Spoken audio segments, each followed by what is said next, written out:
आपको यदि प्रधानमंत्री जी को सीधा कुछ कहना हो तो आप क्या कहना चाहेंगे? गांव तरक्की करेंगे तो देश तरक्की करेगा। जो 1 करोड़ 2 करोड़ रुपए देगा काउंसलर भी कोई भी पैसा देकर टिकट लेके आते हैं केजरीवाल की।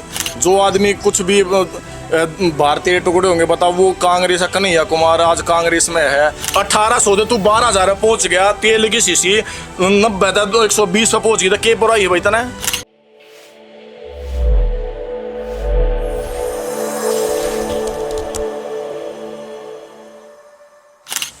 हम फिर से इस बात पर चर्चा करने वाले हैं कि वास्तव में भारतवर्ष की सामाजिक और राजनीतिक स्थिति क्या होती है, क्या रहती है, आज की तारीख में क्या है और भविष्य इसका क्या होने वाला है।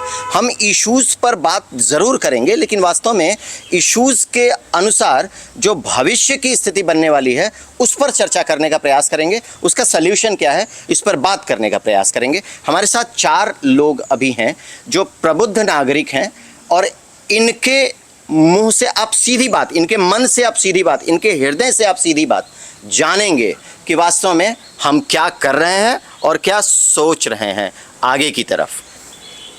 आपका शुभ नाम क्या है? मेरा नाम प्रदीप कुमार है सर। प्रदीप जी।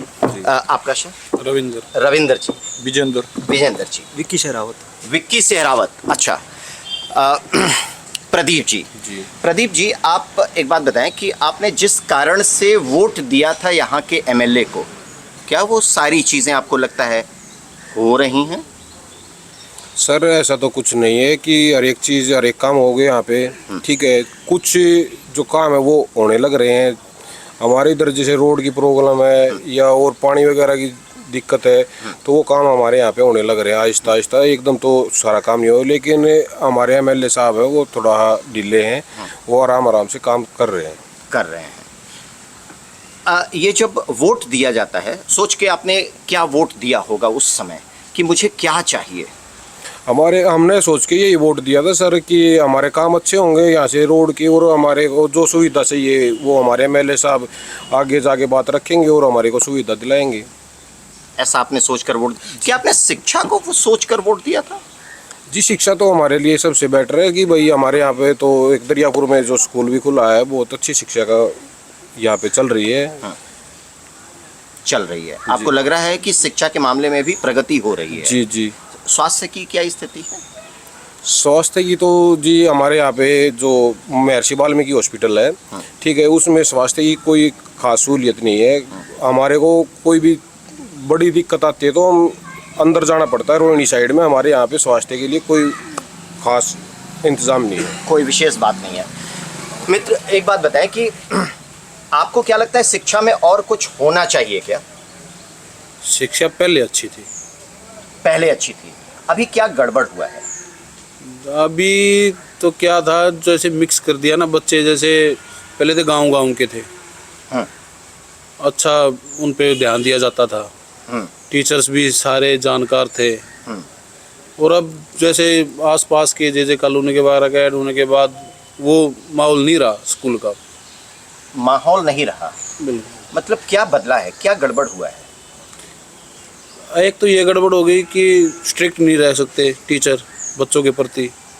ओह अच्छा, कानूनी रूप से उनको डांट नहीं सकते।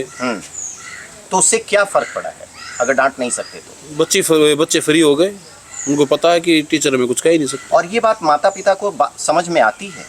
बिल्कुल। हम तो जितने पीटे हैं कोई पिट भी नहीं सकता। यानी कि आपके कहने का मतलब कि एक समय पर बच्चों की पिटाई आवश्यक है, उनको सुधारने के लिए आवश्यक है। तो ये कानून ठीक नहीं है, पहला। दूसरा, आप क्या चाहते हैं कि अभी क्या हो जाए शिक्षा में तो और बेहतर हो जाएगा? शिक्षा में तो यही है कि अब तो देखो सब कुछ ऑनलाइन सिस्टम कर दिया इन्होंने। अब कई हमारे दोस्त भी लगे हुए हैं, वो कहने पढ़ाई का टाइम ही नहीं है, हमें ऑनलाइन वर्क ही इतना दिया जाता है, ये वर्क करके दो, हमें ये पूरे डॉक्यूमेंट दो। तो बहुत फर्क हो गया। आप शिक्षक की बात कर रहे हैं? शिक्षकों पर बोझ अधिक हो गया। अब एक बताओ, शिक्षक ही तो है, वो पढ़ाएगा तो ही। अब जैसे कोरोना टाइम में था, वो MTS बना दिए, मल्टीटास्किंग स्टाफ बना दिया उनको। ठीक है। तो उसका कोई बेनिफिट थोड़ी ना था। तो वो शिक्षक नहीं रह गया, वो वास्तव में शिक्षक के साथ क्लर्क हो गया वो। ओके, ठीक है। मैं समझ गया। अच्छा मित्र, आप बताएं कि स्वास्थ्य की क्या स्थिति है? आपको लगता है कि स्वास्थ्य में और सुधार की आवश्यकता है या जो है वो पर्याप्त है? बिल्कुल सुधार की आवश्यकता है। हमारे यहाँ पे पहले एक लेडीजों का स्पेशल हॉस्पिटल था बवाना के अंदर, वो अच्छा था, लेकिन अब उसको पीछे से जर्जर होने के बाद वो पाड़ कर वहाँ पे एमसीडी की पार्किंग बना दी। वो हॉस्पिटल ही बनना चाहिए था, मच बेटर रहता। वो पार्किंग क्या जरूरत थी? एमसीडी की पार्किंग खाली पैसा लेने के लिए बना दी, एमसीडी की पार्किंग तैयार कर दी। हॉस्पिटल की जगह पार्किंग आप सोच के देखो, हॉस्पिटल की जगह पार्किंग होगी तो स्वास्थ्य का क्या हाल होगा? सीधी सी बात है। नरेला रोड पे है वो हॉस्पिटल था, अच्छा हॉस्पिटल था। कभी हमारे पिताजी और बताते थे अच्छा हॉस्पिटल लेडीजों के लिए, स्पेशल लेडीजों के लिए था वो। लेकिन उसको पाड़ के वहाँ पे पार्किंग बना दी, एमसीडी पार्किंग, उसमें खत्ता ही बना दिया, खत्ता भी इंक्लूड। आप खुद बताओ, अब जहाँ पे हॉस्पिटल है वहाँ पे पार्किंग होगी तो स्वास्थ्य तो आपको खुद ही पता चल जाएगा। हमारे पास एक ऊट हॉस्पिटल है, महर्षि वाल्मीकि हॉस्पिटल है। आप इमरजेंसी में जाओ, ठीक है, वो जाते ही आपका चेकअप करते हैं, ठीक, अच्छी बात है, बहुत अच्छे डॉक्टर हैं, हमारे जानकार भी हैं। लेकिन अल्ट्रासाउंड कराना पड़ जाए, डेट मिल जाएगी, या कुछ दिक्कत हो जाए इमरजेंसी, अम्बेडकर में जाओ। देखो, जब हमारे पास ये अम्बेडकर जाने के लिए अभी बवाना से रठाला जाने के लिए हमें 1 घंटा लगता है, वो घंटा लगता है सिर्फ जाम के कारण। अब पूठ में चले जाओ, यहाँ पे जाम, बरवाड़े में चले जाओ, यहाँ पे जाम, बवाने में चले जाओ, यहाँ पे जाओ। मान लो किसी आदमी को अटैक पड़ जाए और उसको इमरजेंसी में सरोज में या कहीं भी XYZ कहीं भी ले जाना पड़ जाए, वो समय पे नहीं पहुँच सकता। ये हालात हैं यहाँ के रूरल एरिया के, इससे हम बहुत परेशान हैं। ग्रामीण क्षेत्रों आउटर दिल्ली में कोई काम नहीं हुआ। आउटर दिल्ली में कोई काम नहीं हुआ। अभी बोल रहे हैं MLA ने ये कर दिया, वो कर दिया। मैं कह रहा हूँ कुछ भी नहीं करा। क्या किया? ये यहाँ पर गंदा जोड़ पड़ा है, ये DMS की जगह है, इसको बोल दिया मैं गौशाला में दे दूँ। यहाँ से गंदगी होने के बाद गौशाला में बीमारी होती है, गौ जो है वो परेशान होती है, बीमार होती हैं, मच्छर हैं यहाँ पे इतने, पहले कोई सुनवाई नहीं, क्या करें। अच्छा, एक बात बताएं कि अभी इस समय मतलब आपने अपने जीवन में कम से कम शायद 4 बार 5 बार 6 बार वोट दिया होगा। अब जब भी आपने वोट दिया तो कुछ सोच कर दिया होगा, उसके बाद MLA आए होंगे, सांसद आए होंगे। अब अगली बार यदि कोई ऐसा सांसद आए जिनके अंदर 2 विशेष क्वालिटी हो, मान लीजिए वो सांसद एक विशेष ट्रेनिंग लेकर के आया हो, वैसा ही जैसे एक डॉक्टर ट्रेनिंग लेकर के आता है, पहला। दूसरा, उसने बहुत पैसा खर्च ना किया हो अपने MLA का सीट जीतने के लिए, कम पैसे में जीत गया हो वो, तो क्या वो कम भ्रष्टाचार करेगा और अच्छा काम करेगा? आपको ऐसा लगता है, उम्मीद है क्या? हाँ बिल्कुल। जो आदमी पैसा खर्च नहीं करेगा और जो जनता इस वोट से जीतेगा वो तो काम करेगा। जो 1-1 करोड़ 2-2 करोड़ रुपए देगा, काउंसलर भी कोई भी पैसा देकर टिकट लेके आते हैं केजरीवाल की, वो पहले अपने 1 करोड़ पूरा करेंगे या जनता की सेवा करेंगे? बिल्कुल। अभी सांसद की बोल रहे हो आप, सांसद ठीक है, देखो सांसद बना दिया। मैं ये चाहता हूँ सांसद, कोई भी सांसद हो, कहीं का भी हो, वो उसी इलाके का, उसी क्षेत्र का होना चाहिए। अब हमारा सांसद देखो, हमें दी बीजेपी को वोट दी, हमारा सांसद पंजाब का है। अब ये बताओ पंजाब वाले को यहाँ पे क्या पता क्या हो रहा है? उसको क्या पता? मैं कह दूँ उसको दरिया पर से आपको गोगा जाना है, उसको पता ही नहीं रास्ता कहाँ से जाया जाएगा, उठ के आ गया है।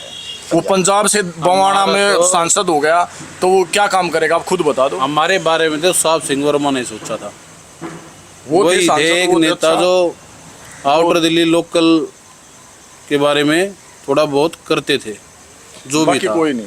बिल्कुल, साहब सिंह वर्मा को तो एक अच्छा नेता, जनप्रिय नेता माना जाता है। आज भी लोग मानते हैं कि वो बेहतरीन थे, इसमें कोई शक नहीं, और उन्होंने काम भी किया, उनसे आज भी लोग प्रेम करते हैं।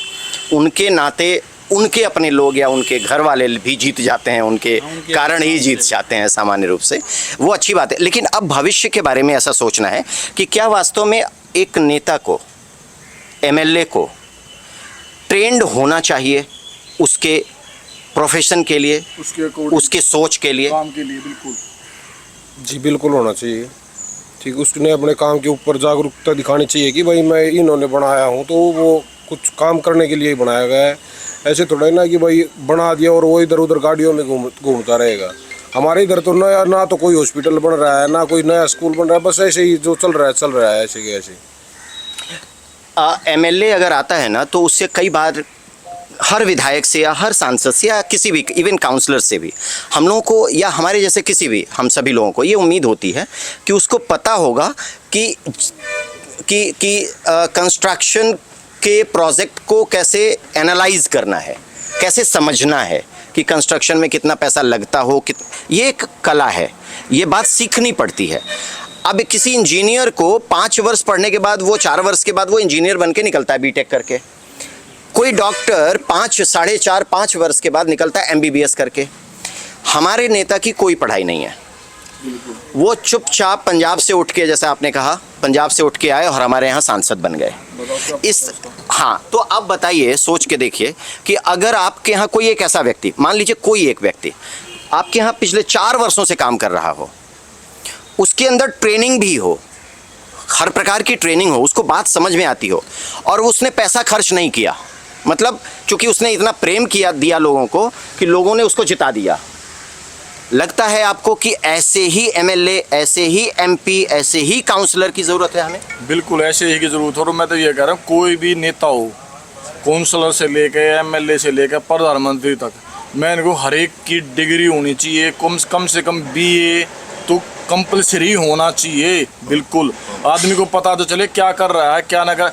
अभी आधे एमएलए तो बहुत से ऐसे काउंसलर भी हैं जिसको कुछ पता ही नहीं, आपको पढ़ना ही नहीं आ रहा तो वो पढ़ेगा नहीं तो क्या करेगा, उसको क्या पता कहाँ साइन कर रहा है, क्या कर रहा है, पता ही नहीं। हाँ बिल्कुल बिल्कुल। सबसे बड़ी समस्या तो ये है ना। और शिक्षा भी एक होनी चाहिए। अब यूपी में अलग शिक्षा है, दिल्ली में अलग शिक्षा है, क्या महाराष्ट्र में अलग शिक्षा है, ये भी सेम होना चाहिए। बिल्कुल एक ही पैटर्न होना चाहिए सबका, कोई यहाँ पढ़ो या बिहार में पढ़ो, सेम होना चाहिए। बिल्कुल सेम सिस्टम होना चाहिए। हाँ बिल्कुल सेम होना चाहिए, इससे अच्छा रहेगा। मान लो अभी अदर स्टेट ही कोई वैकेंसी निकल गई, यहाँ से कोई बच्चा 12वीं या बीए में किया है और वहाँ पे जाकर उसने फॉर्म है, वहाँ पे कुछ पढ़ाई में जो सवाल पूछे जाएंगे वो यहाँ के नहीं होंगे, तो फिर कैसे काम करेगा वो? बिल्कुल बिल्कुल, कैसे काम करेगा वो? आपको ऐसा लगता है कि अगर सांसद को आप कुछ मैसेज देना चाहते हैं अपने सांसद को, तो क्या रिक्वेस्ट करना चाहेंगे, क्या मैसेज देना चाहेंगे अपनी तरफ से? हम अपने सांसद को यही रिक्वेस्ट करते हैं कि हमारी इधर आए, घूमे फिरे, हमारे यहाँ पे जो काम है उनके ऊपर थोड़ा सोचे समझे, भाई क्या करें, भाई जनसभा करे, पता चले आदमियों को क्या क्या प्रॉब्लम है, यहाँ पे आए, बातचीत करे, भाई क्या प्रॉब्लम है क्या नहीं है, भाई क्या काम करवाना है। हमारे सांसद साहब तो यहाँ पे आते ही नहीं है ही नहीं, दिल्ली में ही नहीं है वो। अगर दिल्ली में होंगे तभी तो आएंगे, वो तो है ही नहीं यहाँ पे। आज तक आया कौन सा है? मैं बता दिया, सब सिंह वर्मा को छोड़कर कौन आया है? कोई भी होया, कोई आज तक कोई भी सांसद है, कोई नहीं आता। सांसद वही होना चाहिए जो उस इलाके का हो। मैं तो मोदी साहब से, जो कोई भी XYZ जो भी राजनेता है, जो भी यहाँ पे क्या सांसद की वोट दे, तो कम से कम अपने एरिया के हिसाब से वोट दे, मतलब एरिया के हिसाब से टिकट दे। भाई ये सांसद वहाँ का, ये आदमी वहाँ का है, इस एरिया का है, ये उसको जानता है, ले भाई तू टिकट ले, तू लड़ वहाँ से। अच्छा, मान लीजिए आपको एक ऐसा व्यक्ति मिल जाए जो बिल्कुल ट्रेंड हो, 4-5 वर्ष लगातार उसने आपके क्षेत्र में काम किया हो, और आपको लगता है कि यार ये आदमी ठीक है, पार्टी उसका आपको पता ना हो, तो क्या आप उसको वोट दे सकते हैं बिना पार्टी के भी? बिल्कुल दिया जा सकता सर, बिना पार्टी के भी। अगर आदमी अच्छा है तो, अगर काम करने लायक है, उसका हमें बैकग्राउंड पता है, भाई अच्छा आदमी है, वो करेगा तो उसको वोट दिया जा सकता है। बिल्कुल। और 3-4 वर्षों से आपके बीच में है, क्षेत्र में है, बिल्कुल दिया जा सकता है, इसमें कोई दो राय नहीं। आपको लगता है कि दिया जा सकता है ऐसे व्यक्ति को? बिल्कुल ऐसे ही व्यक्ति को वोट देना चाहिए। जैसे अब ये यहाँ से आगे, बाहर से, पंजाब से आ गए हमारे सांसद साहब, उनको पता ही नहीं यहाँ पे क्या चल रहा है क्या नहीं, किससे बात करनी, क्या काम, कोई मतलब ही नहीं उन्होंने, ठीक है, उनको किसी चीज़ का पता ही नहीं है। जिस चीज़ के बारे में अब आप आए हो यहाँ पे, आपको पता ही नहीं है यहाँ पे क्या हो रहा है, क्या करना है, तो आप क्या काम करोगे? क्या काम करोगे? बिल्कुल। अब बात देखो, आप यहाँ पे एक गाँव है झीमरपरा, उसको पता झीमरपरा कहाँ पे है? मेन गांव तो पता होगा, दरिया पर, बवाना, पूठ, नांगल, बादे पर सब पता होगा। झीमर पता का नहीं पता होगा कहाँ है। समझ रहा है, वो ग्राउंड लेवल का नहीं है।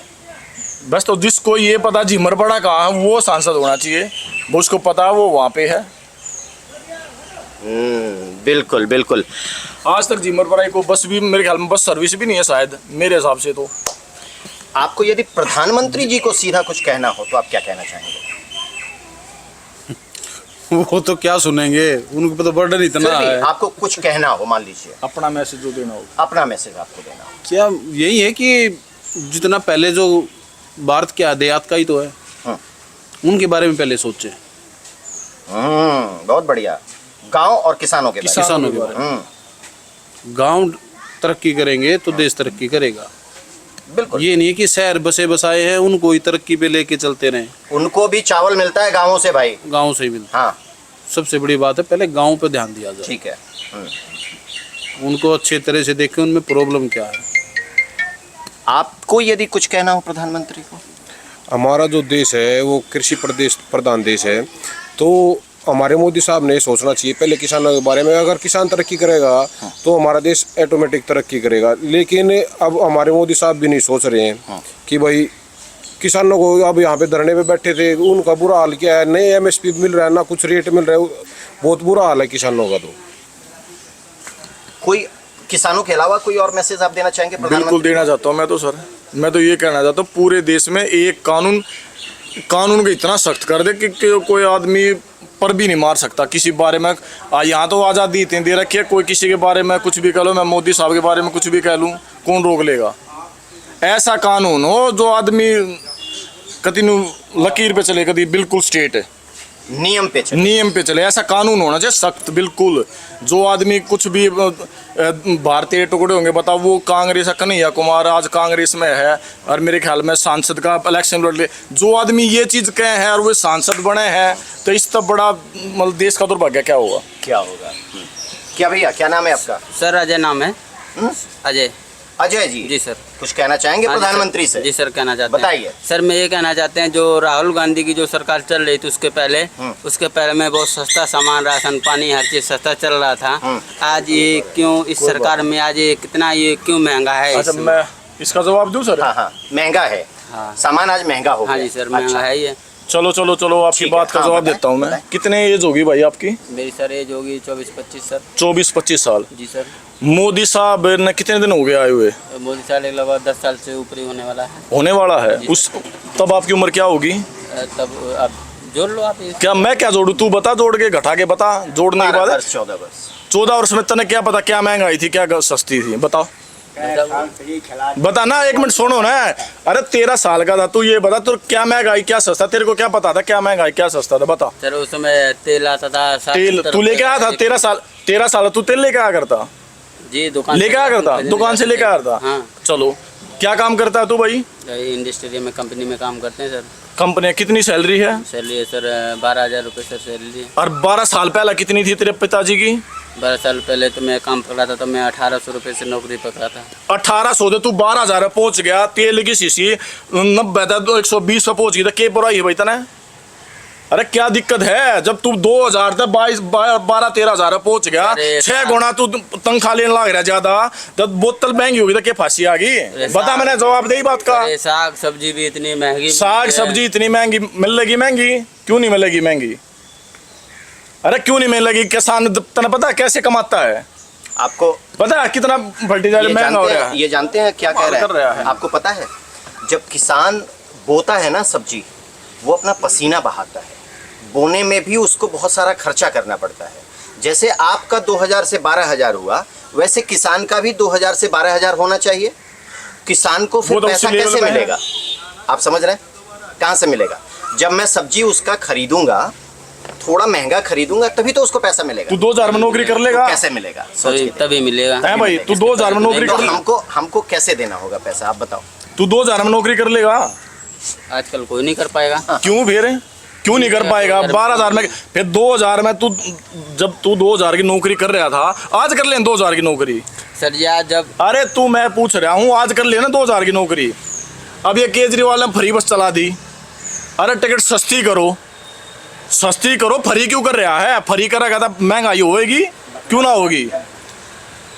जो चीज़ फ्री दे रही है सरकार, खाओ पियो, चावल free, ration free, ticket free, पानी फ्री, सब के फ्री। तो सर- अरे फ्री है तो महंगा भी होगा। ये इनकी बात समझ में आई आपको? जी सर, समझ में आ रही सब है। के महंगा होगा, फ्री में खाओगे तो। अगर फ्री में देंगे, मान लीजिए मैं फ्री में आपको 100 रुपए दूं, तो मुझे 100 रुपए कहीं से कमाना पड़ेगा, तभी तो दूंगा।